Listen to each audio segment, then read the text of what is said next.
like, oh dear, I hope I can remember this. Turn, if you will, to page, I want to just get a running start. So if you will, turn to page 23 in your chronological Bible. If you don't want to use that Bible, turn to Genesis 14. We're just going to bump on this and carry on. Okay, so Genesis 14:1. We know that there was a time when 4 kings went against 5 kings, and the 4 kings won. Lot was captured. Abram goes to find him, returns him back, and as he is walking, as he's coming back, he runs into the king of Sodom, who is one of the people that he has actually rescued and his possessions and other people. And he is also there's this other man, angel, Jesus, whichever one you want to do. He absolutely symbolizes Jesus if it's not Jesus. So we're going to have to just go there because the truth comes to us because he is Son of God and represents Jesus. Some people say he's a type of Christ. Our Bible even uses the word a kind of Christ.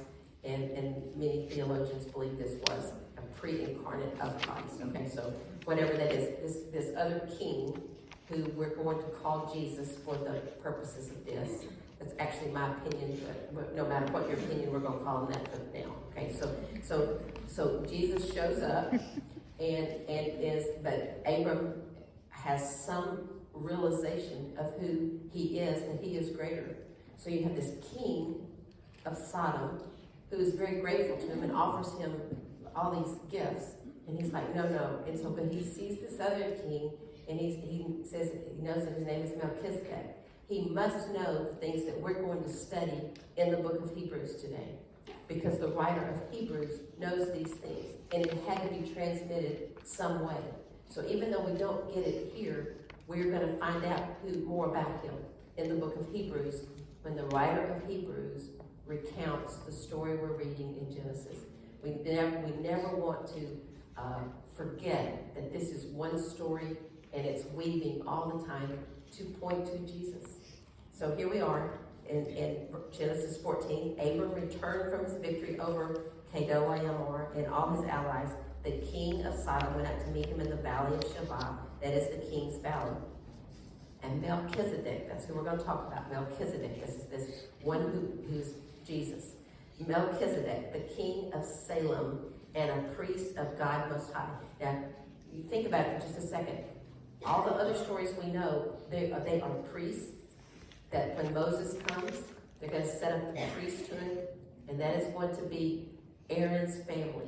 Aaron is going to have Levi, and so all the priests that are eligible to serve will be Levites under the law. Those are going to be the priests. Then there's going to be kings, and you have David, the king, in the line of Judah. Okay, so you have these genealogies, and here you have this one that shows up, and he is a priest, and he is a king, and no one else is like that. And I'm going to go ahead and make that jump for us, that's who you have access to. You have access to a priest who abides continually to pray for you, for me, of course, all of us, and he lives to make intercession for us. He forgives us. He atones. He makes us one with God.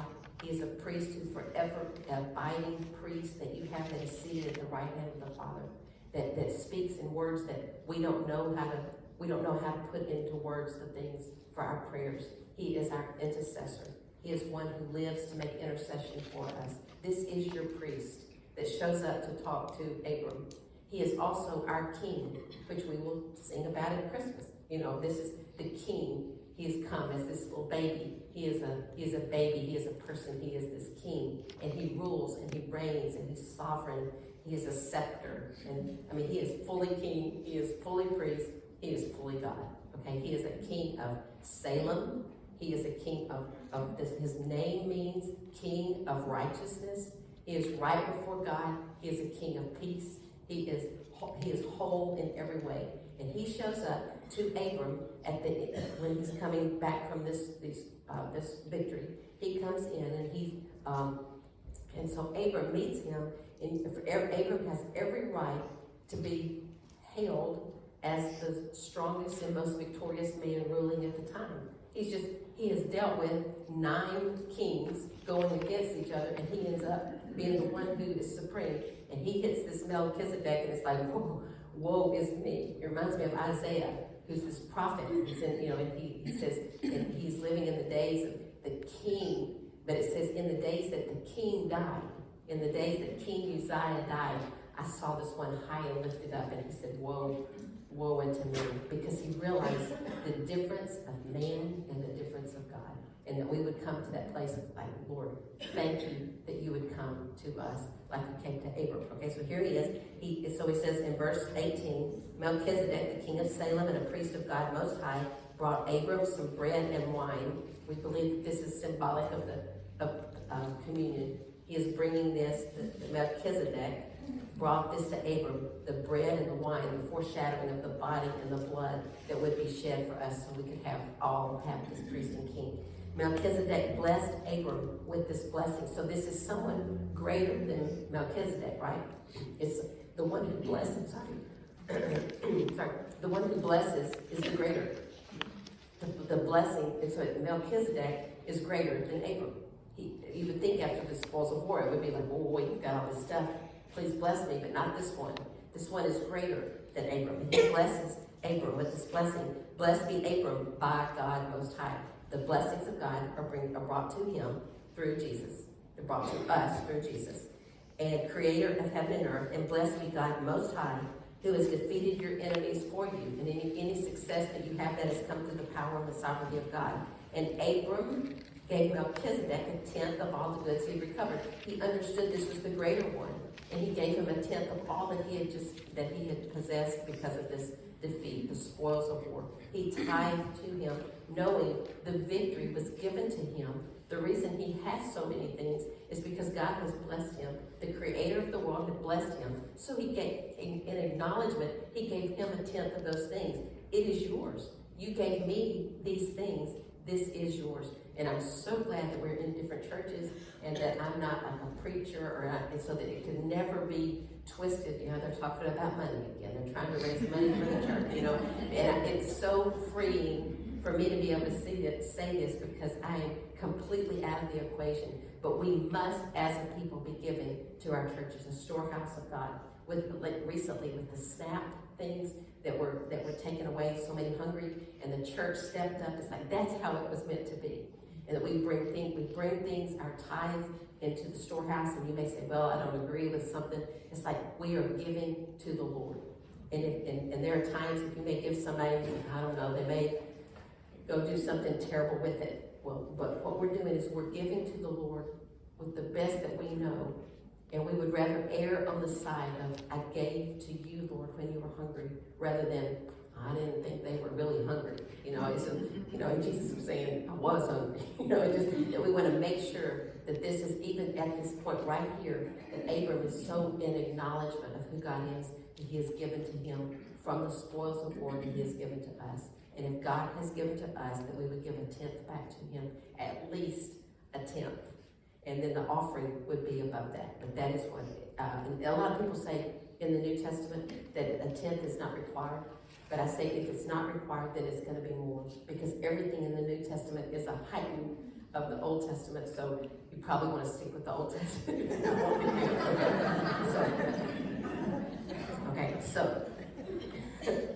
Okay, verse 21. The king of Sodom said to Abram, give back my people who were captured. Okay, and so I'm going to leave that there because the king of Sodom says, here, I'm going to give you these things. And he's like, no, I don't want that. I want the blessing from the greater one. Okay, so we come down to Genesis 15. This is at the very end of that chapter that I didn't really get to much last week. And he promises that Abram is going to live a long time, and go to 15:17. It's at the very top of the page on 25, if that helps you. Page 25 at the top. And if you're looking at your other Bible, it is going to be Genesis 15:11. After the sun went down and darkness fell, Abram saw a smoking firepot and a flaming torch pass between the halves of the carcasses. Okay, stop there for a second.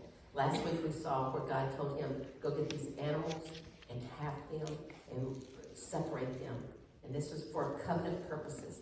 If Leah, which you'll be so happy, I know it's shocking, I remember the name, she's shocked. If Leah and I were going to come into covenant together, then I hope that might be my phone, is it? Okay, good.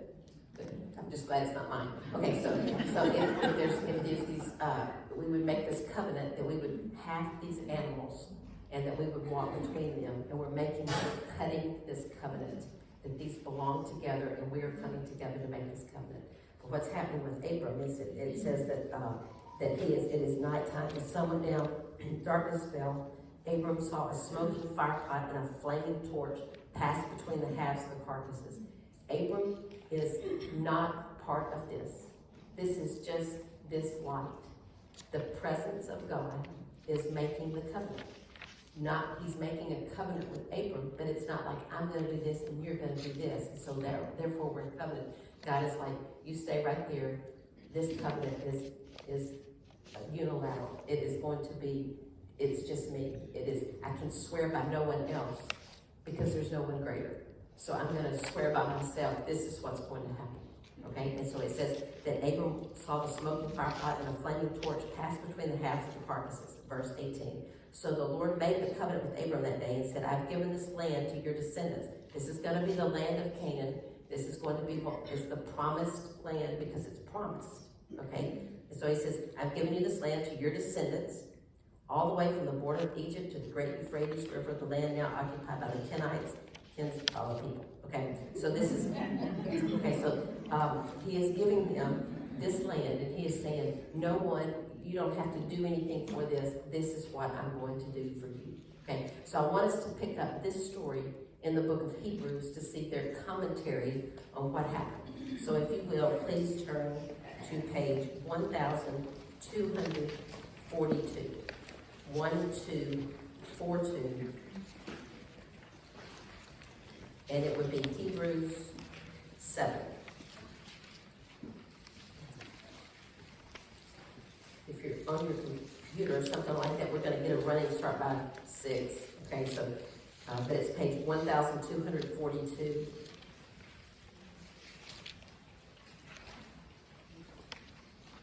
And I'm going to give you what it says in chapter 6. It says, chapter 6 is saying, don't forget to take care of the people among you. That's what chapter 6 is speaking of. And he's saying, leave an example of faith and endurance. The writer of Hebrews is saying to us, faith is so important and your endurance is so important. And then he gives an example. It's Hebrews 6:13. For example, there was God's promise to Abraham. Since there was no one greater to swear by, God took an oath in his own name, saying, I will certainly bless you and I will multiply your descendants among number. And so God has promised them descendants, and he's promised him a land. Okay. Then Abram waited patiently and he received what God had promised. I'll tell you, it was 25 years from that time that Isaac was born. It's a long time to wait. But he waited with faith and he endured. Now when the people take an oath, this is verse 16, when people take an oath, they call on someone greater than themselves to hold them to it. Without any question, that oath is binding.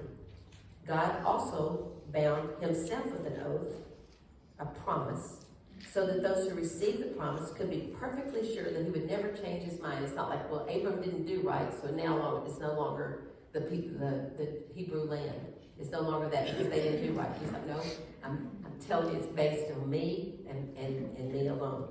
So he says, verse 18, so God has given both his promise and his oath. These two things are unchangeable because it is impossible for God to lie. Therefore, we who have fled to him for refuge can have great confidence as we hold on to the hope that lies before us. This hope is strong and trustworthy anchor for our souls.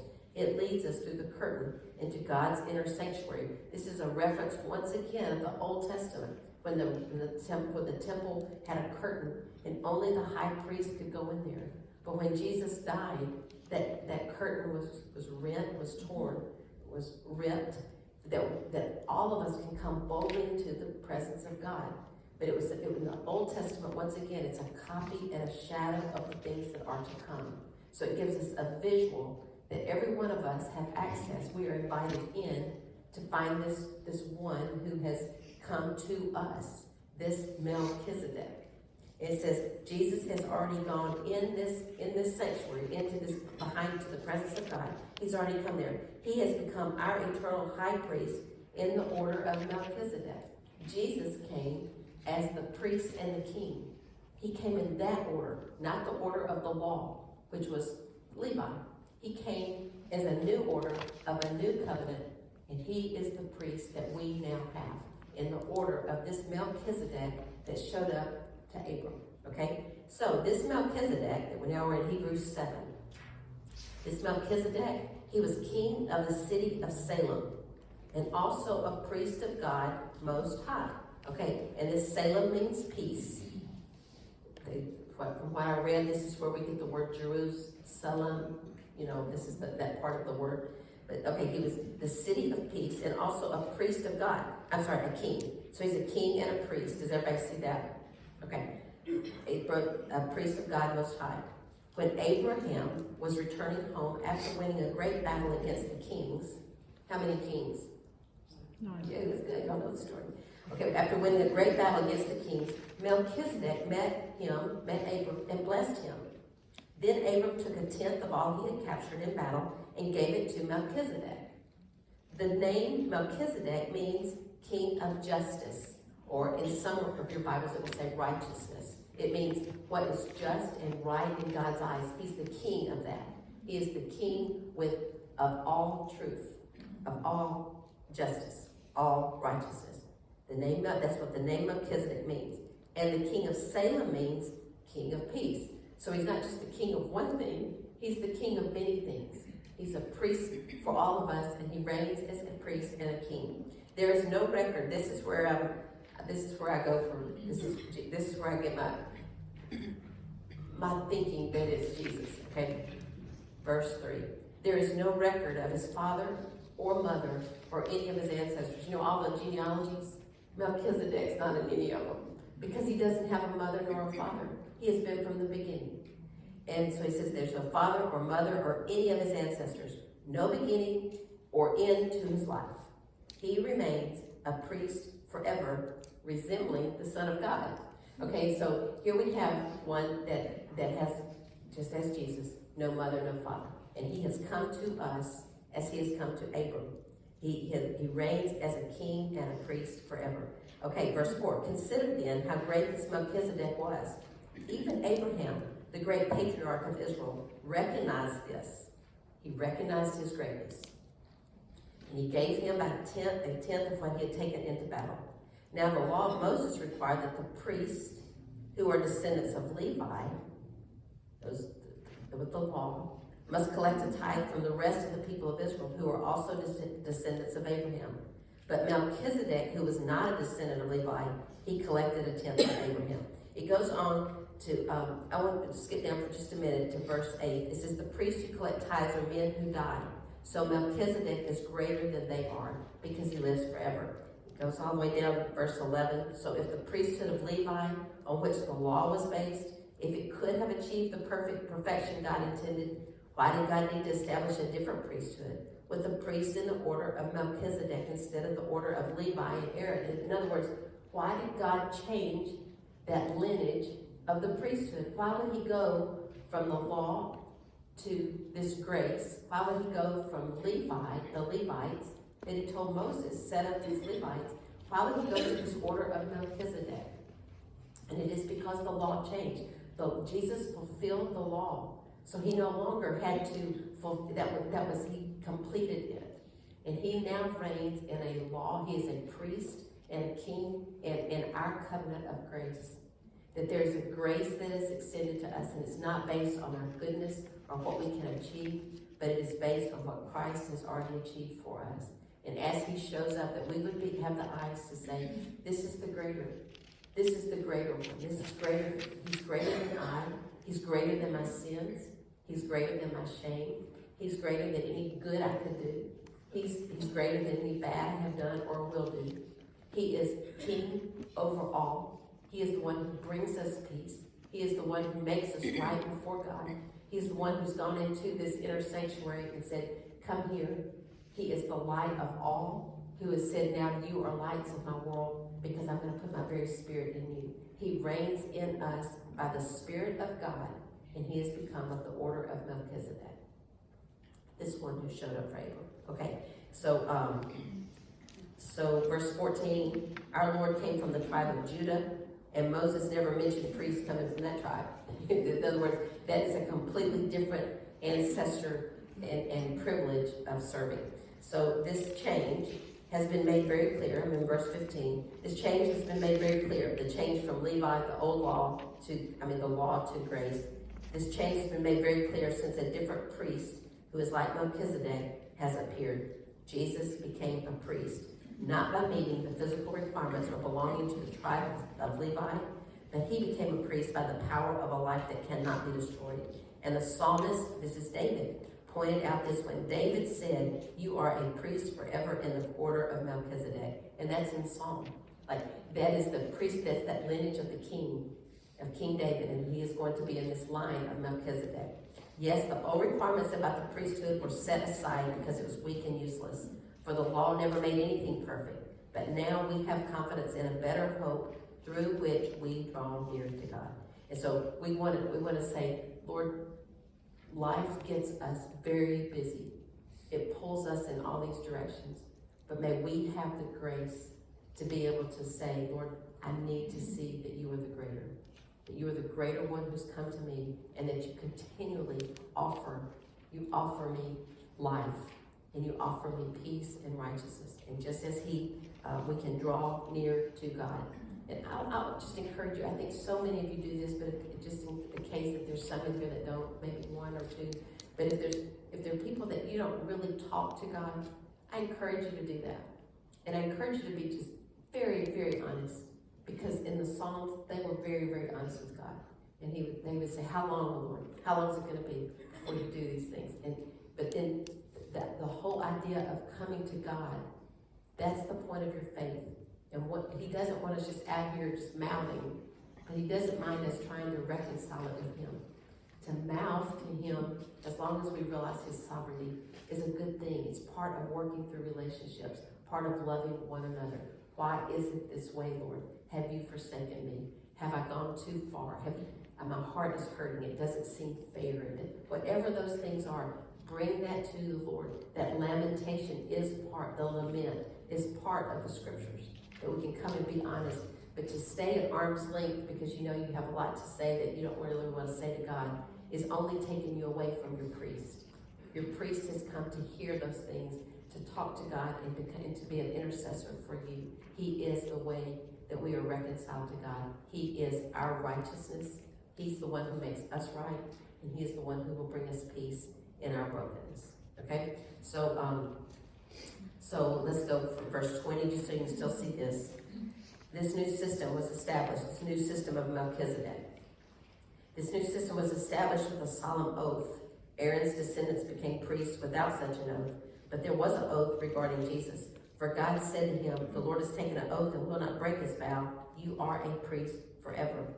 Because of this oath, Jesus is the one who guarantees this better covenant with God. In verse 24, Jesus lives forever. His priesthood lasts forever. Therefore, he is able, once and forever, to save those who come to God through him. He lives forever to intercede with God on their behalf. So it goes on and on, but the whole thing is talking about Melchizedek, and I think I've hit the high parts of that Jesus came in the order of Melchizedek. No mother, no father. He came because God sent him. And unto us this child is born. Unto us this son is given. Unto us we come and say, everything I have has come from you.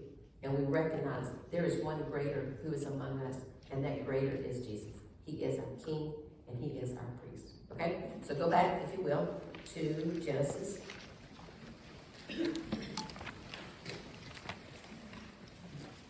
And that's going to be Genesis. I've got to find it again.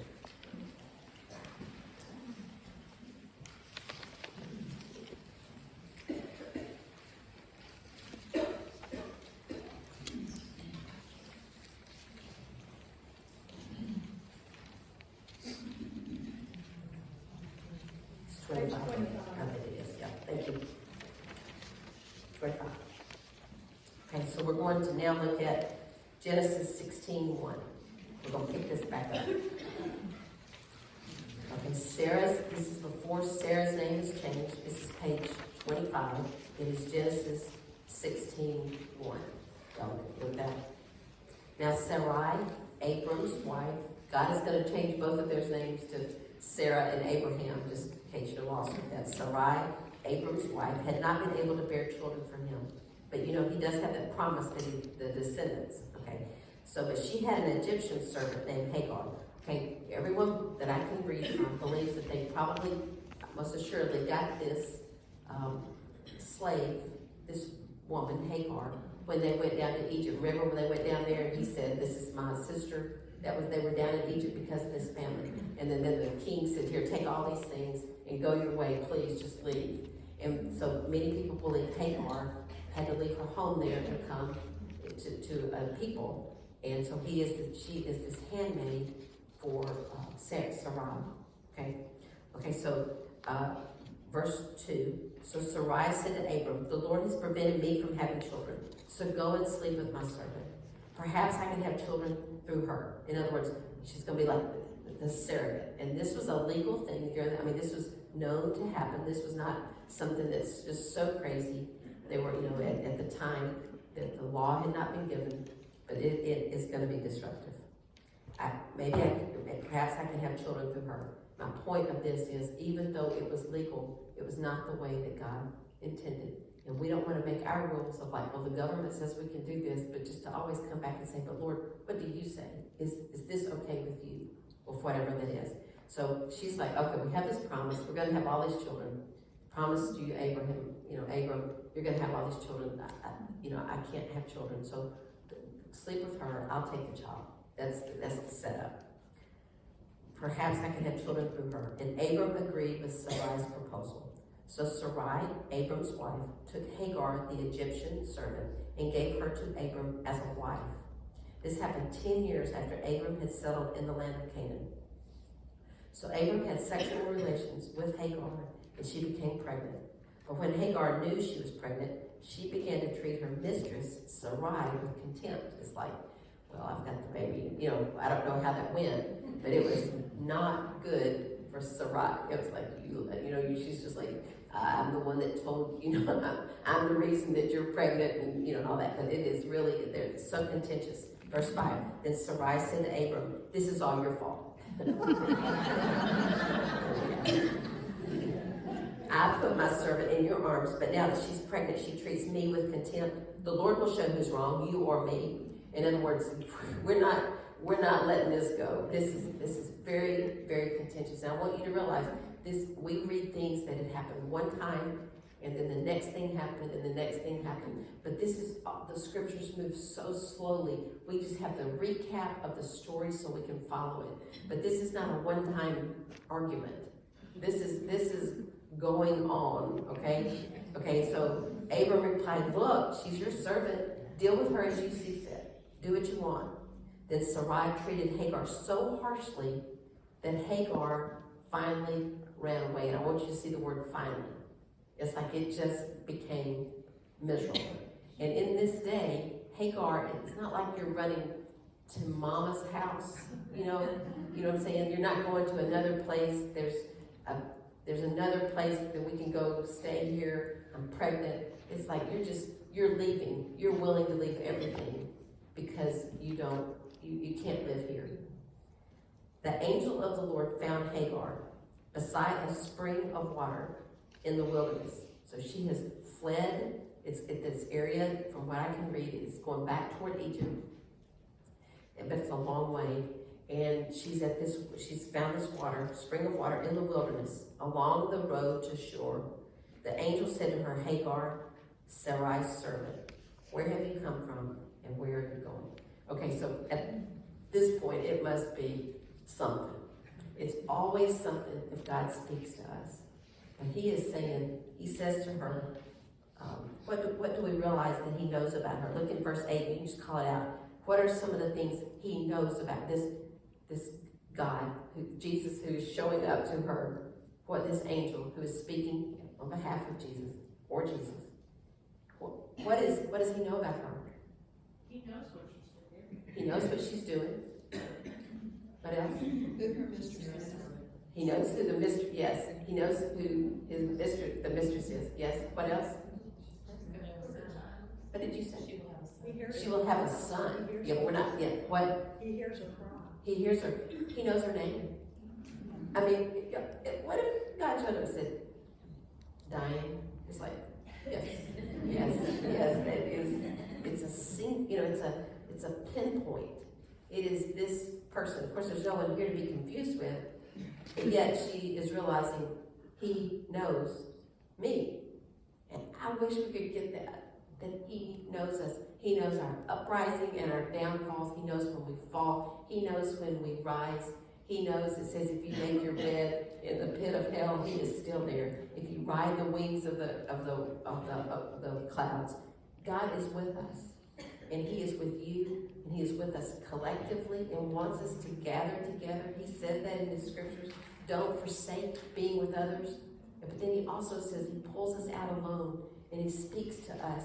He pulls us into the wilderness often. It says that he brings us into the wilderness to speak kindly to us.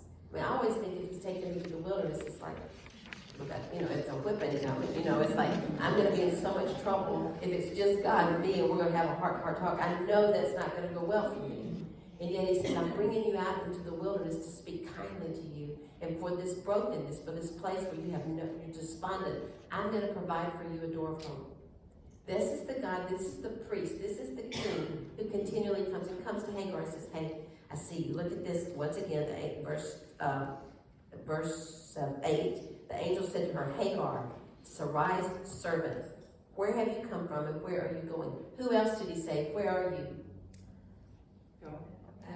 In Adam and Eve. Where are you? You think he can't keep up with his people? Where did you go? You won't stay in the same place. You're not where I left you. No, he's saying, look where you are. You be aware. Where are you?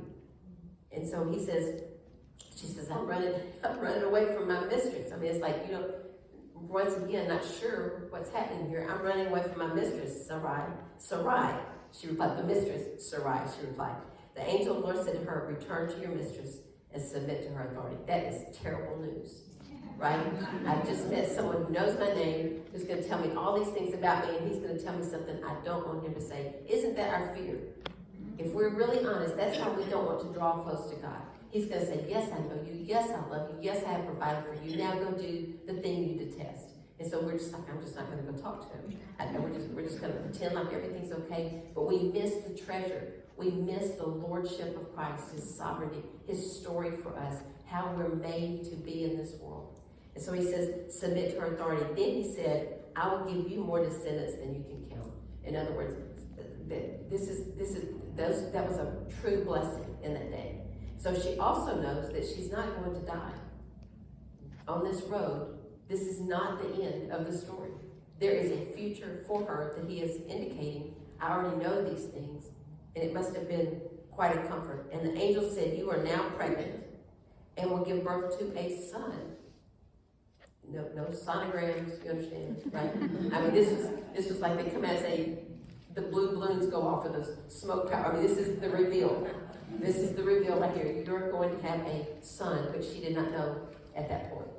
You're going to have a son. And you are to name him Ishmael, which means God hears. God hears you.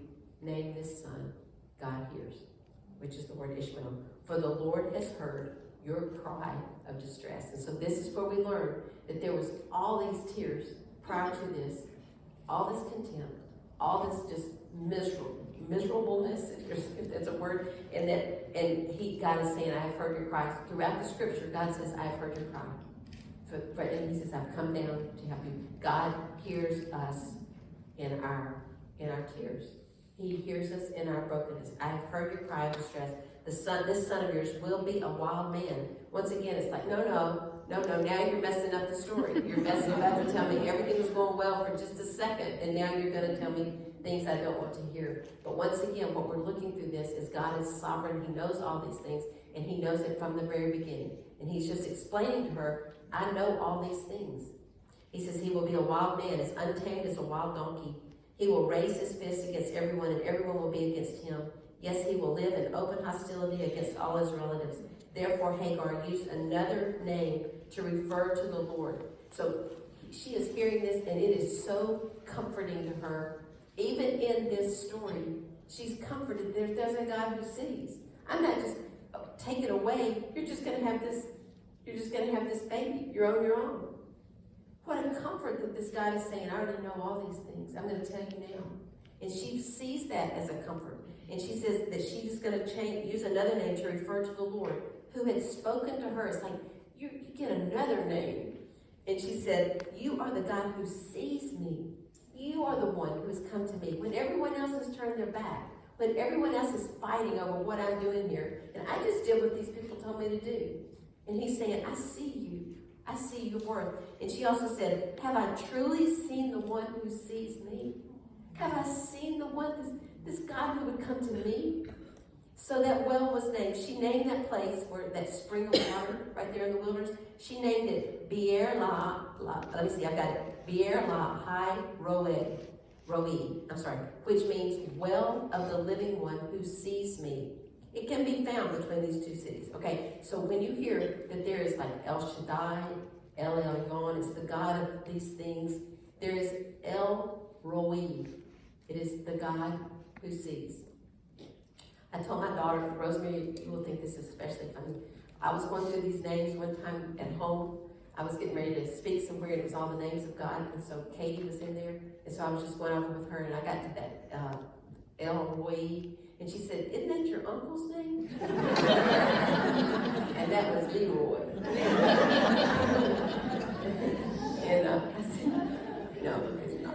Okay, so we just want to make sure that we don't make God Elroy like Leroy. You know, that's like, yeah, where everybody sees. We want to have the eyes like Abram saw in Melchizedek. It's like, oh, you are the greater.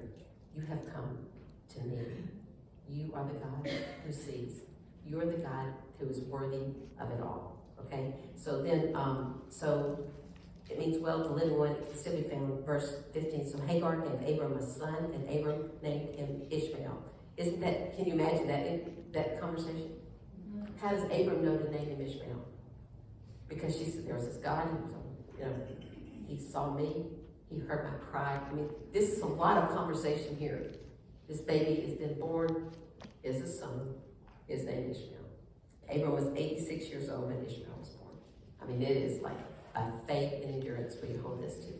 So I think we're going to stop there if that's okay.